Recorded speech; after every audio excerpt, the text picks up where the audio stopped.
contentment, for I have learned, in whatever state I am, therewith to be content. Philippians chapter 4 verse 11. The Apostle Paul was a very learned man, but not the least among his manifold acquisitions in science was he had learned to be content. Such learning is far better than much that is acquired in the schools. Their learning may look studiously back on the past, but too often those who call the relics of antiquity with enthusiasm are thoughtless about the present and neglect the practical duties of daily life. Their learning may open up dead languages to those who will never derive any living benefit from them. Far better the learning of the apostle. It was a thing of ever-present utility and alike serviceable for all generation. Son of the rarest but one of the most desirable accomplishments, I put the senior wrangler and the most learned of our Cambridge men in the lowest form, compared with this learned apostle. For this surely is the highest degree in humanities to which a man can possibly attain. To have learned in whatever state he is, still be content. You will see at once from reading the text, upon the very surface, that contentment in all states is not a natural propensity of men. Ill weeds grow past covetousness, discontent and murmuring are as natural to men as thorns are to the soil. You have no need to sow thistles and brambles. They come up naturally enough, because they are native to earth, upon which rests the curse. So you have no need to teach men to complain. They complain fast enough without any education, but the precious things of the earth must be cultivated. If we would have wheat, we must plow and sow. If we want flowers, there must be the garden and all the gardener's care. Now, contentment is one of the flowers of heaven, and if we would have it, it must be cultivated. It will not grow in us by nature.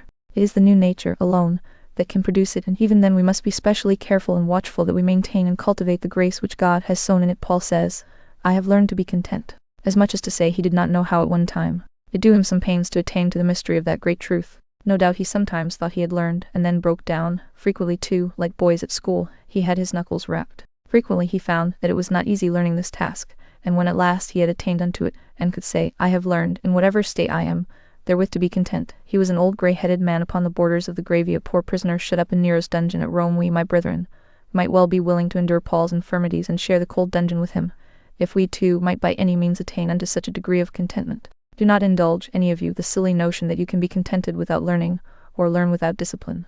It is not a power that may be exercised naturally, but a science to be acquired gradually. The very words of the text might suggest this, even if we did not know it from experience. We need not be taught to rumor, but we must be taught to acquiesce in the will and good pleasure of the Lord our God. When the apostle had uttered these words, he immediately gave a commentary upon them. Read the 12th verse, I know both how to be abased and I know how to abound. Everywhere and in all things I am instructed both to be full and to be hungry, both to abound and to suffer need. Notice first that the apostle said he knew how to be abased. A wonderful knowledge this. When all men honor us, then we may very well be content. But when the finger of scorn is pointed at us, when our character is held in ill repute and men hiss us by the wayside, it requires much gospel knowledge to be able to endure that with patience and with cheerfulness. When we are increasing and growing in rank and honor and human esteem, it is easy work to be contented. But when we have to say with John the Baptist, I must decrease, or when we see some other servant advance to our place and another man bearing the palm we had longed to hold, it is not easy to sit still and without an envious feeling cry with Moses, would to God that all the Lord's servants were prophets. To hear another man praised at your own expense, to find your own virtues made as a foil to set forth the superior excellence of some new rival is, I say, is beyond human nature. To be able to bear it with joy and thankfulness and to bless God. There must be something noble in the heart of the man who is able to lay all his honors down as willingly as he took them up, when he can as cheerfully submit himself to Christ to humble him as to lift him up and seat him upon a throne. And yet, my brethren, we have not any one of us learned what the apostle knew, if we are not as ready to glorify Christ by shame, by ignominy and by reproach, as by honor and by esteem among men. We must be ready to give up everything for him. We must be willing to go downwards, in order that Christ's name may ascend upwards and be the better known and glorified among men. I know how to be abased, says the apostle. His second piece of knowledge is equally valuable. I know how to abound. There are a great many men that know a little about how to be abased, that do not know at all how to abound. When they are put down into the pit with Joseph, they look up and see the starry promise, and they hope for an escape. But when they are put on the top of a pinnacle, their heads grow dizzy and they are ready to fall. When they were poor they used to battle it, as one of our great national poets has said, yet many things impossible to thought have been by need to full perfection brought. The daring of the soul proceeds from thence, sharpness of wit and active diligence, prudence at once and fortitude it gives, and if in patience taken, mends our lives. But mark the same men after success has crowned their struggles, their troubles are over. They are rich and increased with goods. And have you not often seen a man who has sprung up from nothing to wealth, how purse-proud he becomes, how vain, how intolerant?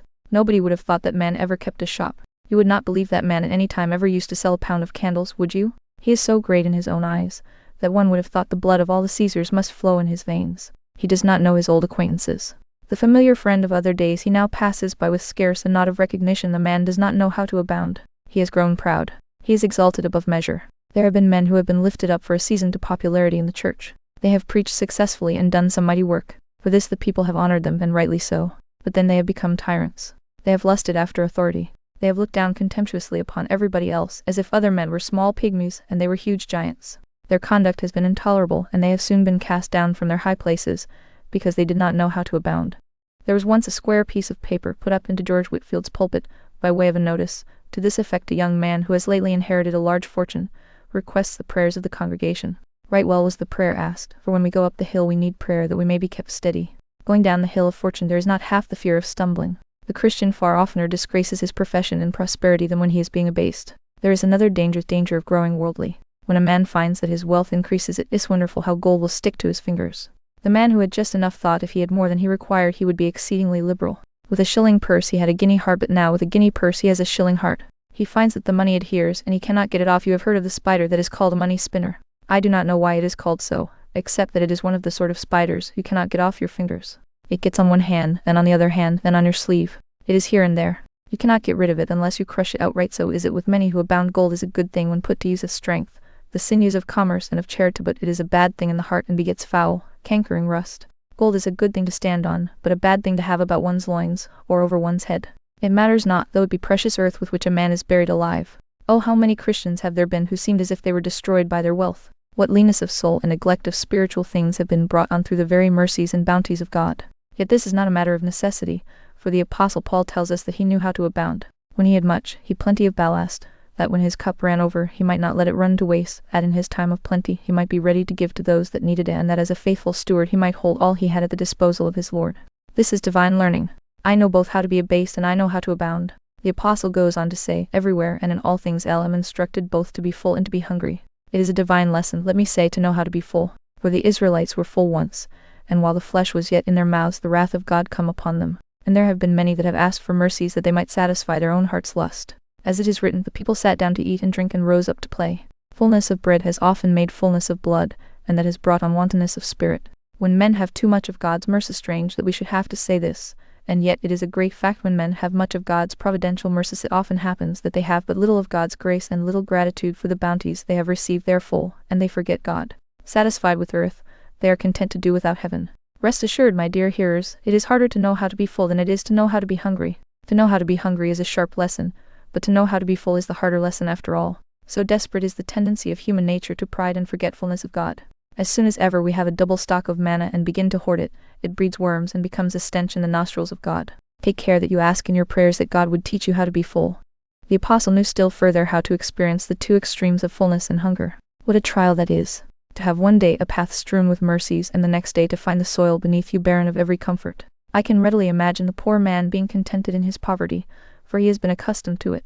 He is like a bird that has been born in a cage and does not know what liberty means. But for a man who has had much of this world's goods and thus has been full, to be brought to absolute penury is like the bird that once soared on highest wing, but is now encaged. Those poor larks you sometimes see in the shops always seem as if they would be looking up, and they are constantly pecking at the wires, fluttering their wings and wanting to fly away. So will it be with you unless grace prevents it. If you have been rich and are brought down to be poor, you will find it hard to know how to be hungry. Indeed, my brethren, it must be a sharp lesson. We complain sometimes of the poor, that they murmur. We should murmur a great deal more than they do if their lot fell to us.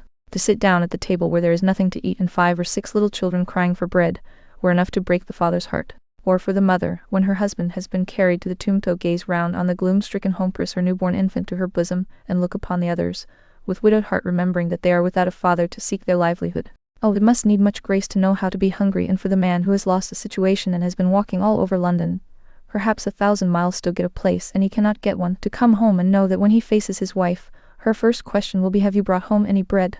Have you found anything to do?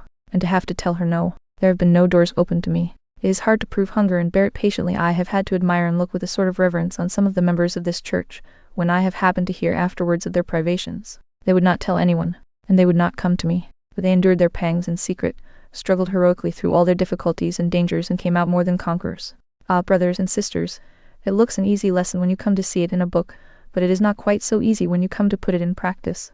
It is hard to know how to be full, but it is a sharp thing to know how to be hungry. Our apostle had learned both how to abound and to suffer need. Having thus expounded to you the Apostle Paul's own commentary, in enlarging upon the words of my text, let me return to the passage itself. You may now ask, by what course of study did he acquire this peaceful frame of mind? And of one thing we may be quite certain, it was by no stoic process of self government, but simply and exclusively by faith in the Son of God. You may easily imagine a nobleman whose home is the abode of luxury traveling through foreign parts for purposes of scientific discovery, or going forth to command some military expedition in the service of his country. In either case, he may be well content with his fare and feel that there is nothing to repine at. And why? Because he had no right to expect anything better.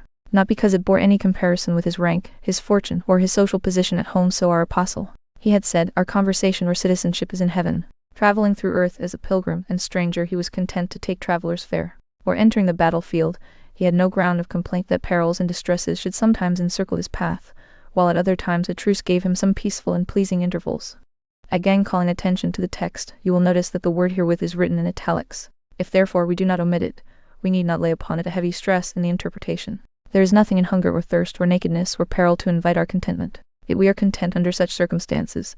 It must be from higher motives than our condition itself affords. Hunger is a sharp thorn when in the hands of stern necessity. But hunger may be voluntarily endured for many an hour, when conscience makes a man willing to fast. Reproach may have a bitter fang, but it can be bravely endured when I am animated by a sense of the justice of my cause. Now Paul counted that all the ills which befell him were just incident to the service of his Lord. So for the love he had for the name of Jesus, the hardships of servitude or self-mortification sat lightly on his shoulders, and were brooked cheerily by his heart. There is yet a third reason why Paul was content. I will illustrate it. Many an old veteran takes great pleasure in recounting the dangers and sufferings of his past life. He looks back with more than contentment, oftentimes with self-gratulation, upon the terrible dangers and distresses of his heroic career. With the smile that lights his eyes, and the pride that sits on his lofty wrinkled brow as he recounts his stories, were not there when he was in the midst of the scenes he is now describing.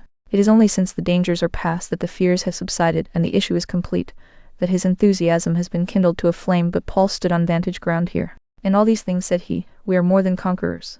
Witness his voyage toward Rome, when the ship in which he sailed was caught and driven before a tempestuous wind, when darkness veiled the skies, when neither sun nor stars in many days appeared, when hope failed, every heart alone bore up with manly courage. And why? The angel of God stood by him and said, fear not. His faith was predestinarian, and as such he had as much peaceful contentment in his breast while the tribulation lasted as when it had closed. And now I want to commend the lesson of my text very briefly to the rich, a little more at length to the poor, and then with sympathy and counsel to the sick, those who are sorely tried in their persons by suffering. First, to the rich. The apostle Paul says, I have learned, in whatever state I am, therewith to be content. Now some of you have, as far as your circumstances are concerned, all that the heart can wish. God has placed you in such a position that you have not to toil with your hands, and in the sweat of your face gain a livelihood.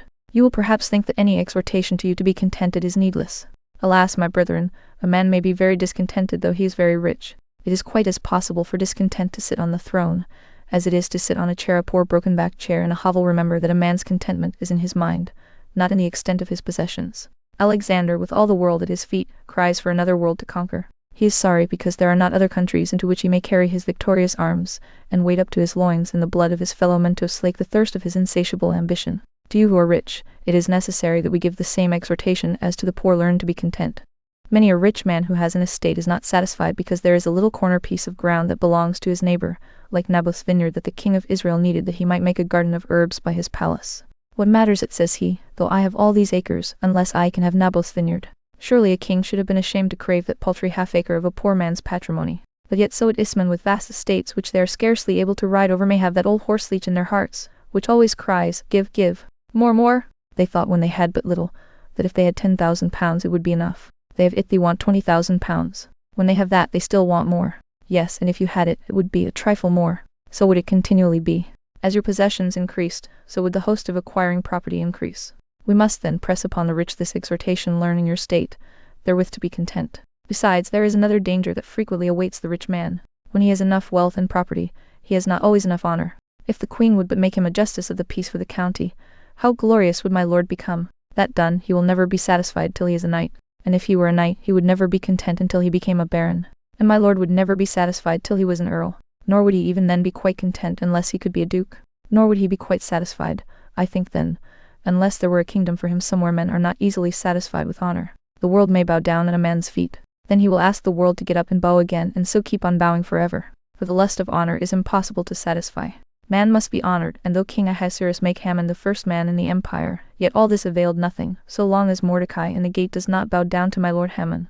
O learn, brethren, in whatever state you are, therewith to be content. And here, let me speak to the elders and deacons of this church. Brethren, learn to be content with the office you hold, not envious of any superior honor to exalt yourselves. I turn to myself. I turn to the ministry. I turn to all of us in our ranks and degrees in Christ's church. We must be content with the honor God is pleased to confer upon us. No, let us think nothing of honor, but be content to give it all up, knowing that it is but a puff of breath after all. Let us be willing to be the servants of the church and to serve them for nothing, if need be even without the reward of their thanks, if we but receive at last the right good sentence from the lips of the Lord Jesus Christ. We must learn, in whatever state we are, therewith to be content. At a little more length I have to counsel the poor. I have learned, says the apostle, in whatever state I am therewith to be content. A very large number of my present congregation belong to those who labor hard and who, perhaps, without any unkindly reflection, may be put down in the catalogue of the poor. They have enough, barely enough, and sometimes they are even reduced to straitness.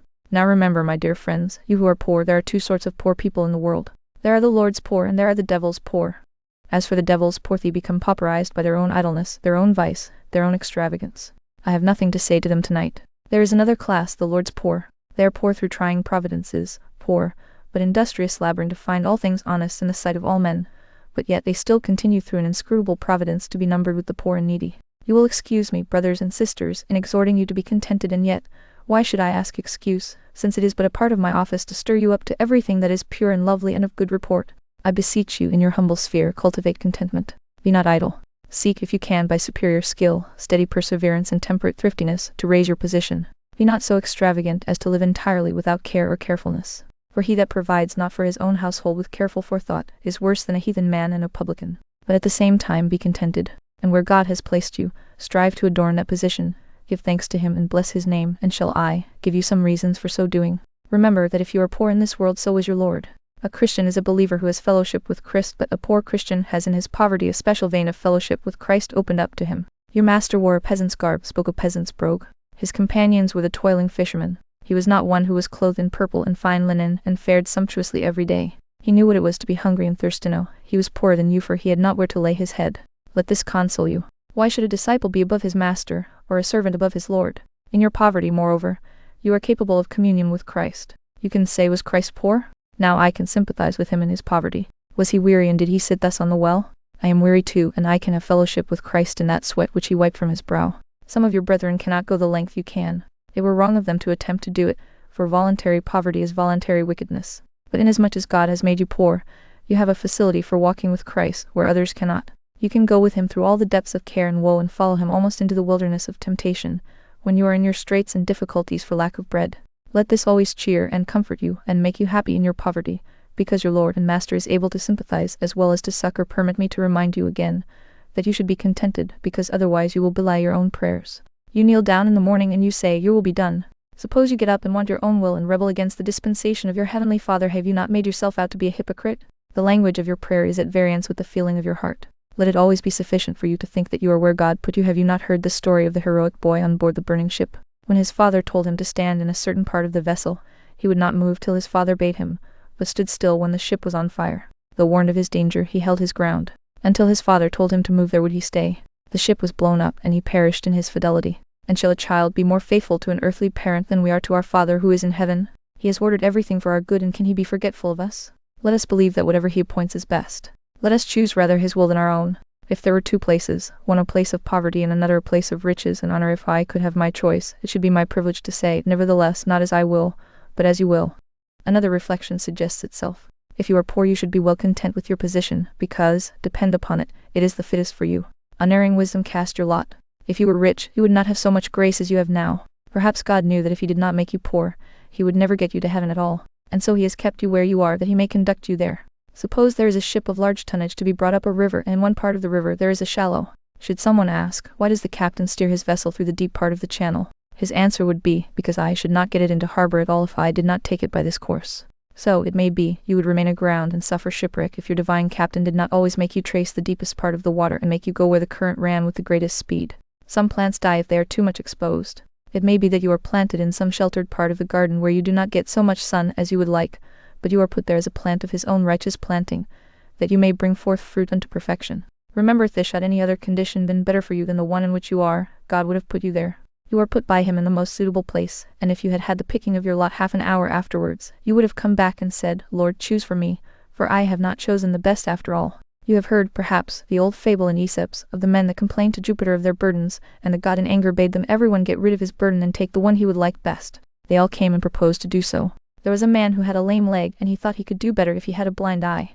The man who had a blind eye thought he could do better if he had to bear poverty and not blindness, while the man who was poor thought poverty the worst of ills. He would not mind taking the sickness of the rich man if he could but have his riches, so they all made a change. But the fable said that within an hour they were all back again, asking that they might have their own burdens. They found the original burden so much lighter than the one that was taken by their own selection. So would you find it? Then be content. You cannot better your lot. Take up your cross. You could not have a better trial than you have got. It is the best for you. It sifts you the most. It will do you the most good and prove the most effective means of making you perfect in every good word and work to the glory of God. And surely, my dear brethren, if I need to add another argument why you should be content, it worth this: whatever your trouble, it is not for long. You may have no estate on earth, but you have a large one in heaven, and perhaps that estate in heaven will be all the larger by reason of the poverty you have had to endure here below. You may have scarcely a house to cover your head, but you have a mansion in heaven, a house not made with hands. Your head may often lie without a pillow, but it shall one day wear a crown. Your hands may be blistered with toil, but they shall sweep the strings of golden harps. You may have to go home often to a dinner of herbs, but there you shall eat bread in the kingdom of God and sit down at the marriage supper of the Lamb. The way may be rough, but it cannot be long, so we'll smooth it with hope and cheer it with song. Yet a little while the painful conflict will be over. Courage, beloved, courage, glittering robes for conquerors. Courage, my brothers and sisters, courage. You may sooner become rich than you dream of. You may go home perhaps shivering in the cold March wind, but before morning dawns you may be in your master's bosom. Bear up with your lot, then bear up with it. Let not the child of the king, who has an estate beyond the stars, murmur as others do. You are not so poor after all as they are who have no hope. Though you seem poor, you are rich. Do not let your poor neighbors see you disconsolate, but let them see in you that holy calmness, that sweet resignation, that gracious submission, which makes the poor man more glorious than he that wears a coronet and lifts the son of the soil up from his rustic habitation and sets him among the princes of the blood royal of heaven. Be happy, beloved, be satisfied and content. God will have you to learn, in whatever state you may be, therewith to be content. And now just one or two words to sufferers. All men are born to sorrow, but some men are born to a double portion of it. As among trees, so among men, there are different classes. The cypress seems to have been created specially to stand at the grave's head and be a weeper. And there are some men and some women that seem to have been made on purpose that they might weep. They are the Jeremiahs of our race. They do not often know an hour free from pain. Their poor weary bodies have dragged alone through a miserable life, disease, perhaps, even from their birth, suffering some sorrowful infirmity that will not let them know even the gaiety and the frolic of youth. They grow up to mourning, and each year's suffering drives its plowshare deeper into their brows, and they are apt, and who can blame them, are apt to murmur and say, "Why am I thus? I cannot enjoy the pleasures of life as others can. Why is it? Oh, says some poor sister, consumption has looked on me. That fell disease has bleached my cheek. Why should I have to come, scarcely able to breathe, up to the house of God, and after sitting here, exhausted with the heat of this crowded sanctuary, retire to my home and prepare to engage in daily labor much too heavy for me, my very bed not yielding me repose, and my nights seared with visions and frightened with dreams? Who is this? I say, if these brothers and sisters mourn, we are not the men to blame them, because, when we are sick, we murmur more than they. I do admire patience, because I feel myself so incapable of it. When I see a man suffering and suffering bravely, I often feel small in his presence. I wonder, yes, I admire and love the man who can bear pain and say so little about it. We who are naturally healthy and strong, when we do suffer, we can hardly endure it. Caesar pulses like a sick girl, and so do some of the strongest when they are brought down, while those who are always enduring suffering bear it like heroes, martyrs to pain, and yet not uttering a complaint. There was good John Calvin, all his life a victim of sickness. He was a complication of diseases. His visage, when he was a young man, as may indeed be judged of from the different portraits of him, exhibited the signs of decay. And though he lived a long while, he seemed as if he were always going to die tomorrow. In the deepest of his agony, suffering from severe spinal pains and acute disease, the only cry he was ever known to utter was, "Domine usquic." Well, how long, Lord? How long, Lord? A more repining expression than that he never used. Ah, but we get kicking against the pricks, murmuring and complaining.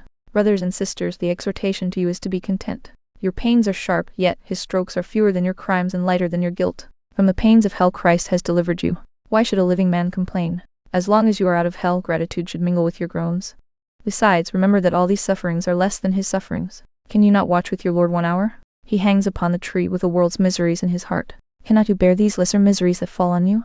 Remember that all these chastenings work for your good. They are all making you ready. Every stroke of your Father's rod is bringing you nearer to perfection. The flame does not hurt you. It only refines you and takes away your dross. Remember, too, that your pain and sickness have been so greatly blessed to you already that you never ought to rebel. Before I was afflicted I went astray, but now I have kept your word. You have seen more of heaven through your sickness than you ever could have seen if you had been well. When we are well, we are like men in a clay hut. We cannot see much light. But when disease comes and shakes the hut and dashes down the mud, and makes the wall tremble, and there is a crevice or two, the sunlight of heaven shines through. Sick men can see a great deal more of glory than men do when they are in health. This hard heart of ours, when it is undisturbed, waxes gross. When the strings of our harp are all unstrung, They make better music than when they are best wound up. There are some heaven notes that never come to us, but when we are shut up in the darkened chamber. Grapes must be pressed before the wine can be distilled. Furnace work is necessary to make us of any use in the world. We should be just the poorest things that can be, if we did not sometimes get sick. Perhaps you that are frequently tried and frequently pained would have been scarcely worth anything in the vineyard of Christ if it had not been for this trial of your faith. You have sharp filing, but if you had not been well filed, you would not have been an instrument fit for the Master's use. You would have grown so rusty if he had kept you always free from suffering. You would have been often lacking those sweet cordials which the physician of souls administers to his fainting patients. Be content then, but I feel as if I hardly must say it, because I am not sick myself. When I came to you once, from the chamber of suffering, pale and thin and sick and ill, I remember addressing you from that text, that was blessed to some far way in America, it needs be you are in heaviness through manifold temptations. Then I think I might very justly have said to you, in whatever state you are, be content. But now that I am not suffering myself, I do not feel as if I can say it so boldly as I could then. But nevertheless be it so, brothers and sisters, try if you can and imitate this beloved Apostle Paul. I have learned in whatever state I am, therewith to be content. Before I dismiss you, there is this one other sentence. You that love not Christ, remember that you are the most miserable people in the world. Though you may think yourselves happy, there is no one of us that would change places with the best of you. When we are very sick, very poor and on the borders of the grave, if you were to step in and say to us, come, I will change places with you. You shall have my gold and my silver, my riches and my health, and the like. There is not one living Christian that would change places with you. We would not stop to deliberate. We would give you at once our answer, no. Go your way and delight in what you have. But all your treasures are transient, they will soon pass away. We will keep our sufferings, and you shall keep your gaudy toys. Saints have no hell, but what they suffer here on earth. Sinners will have no heaven, but what they have here in this poor troublous world. We have our sufferings here, and our glory afterwards. You may have your glory here, but you will have your sufferings forever and ever. God grant you new hearts and right spirits, a living faith and a living Jesus, and then I would say to you as I have said to the rich man, in whatever state you are, be content. Before I dismiss you, there is this one other sentence. You that love not Christ, remember that you are the most miserable people in the world. Though you may think yourselves happy, there is no one of us that would change places with the best of you. When we are very sick, very poor and on the borders of the grave, if you were to step in and say to us, come, I will change places with you. You shall have my gold and my silver, my riches and my health, and the like. There is not one living Christian that would change places with you. We would not stop to deliberate. We would give you at once our answer, no. Go your way and delight in what you have, but all your treasures are transient, they will soon pass away. We will keep our sufferings, and you shall keep your gaudy toys. Saints have no hell, but what they suffer here on earth. Sinners will have no heaven, but what they have here in this poor troublous world. We have our sufferings here, and our glory afterwards. You may have your glory here, but you will have your sufferings forever and ever. God grant you new hearts and right spirits, a living faith and a living Jesus, and then I would say to you as I have said to the rest man, in whatever state you are, be content.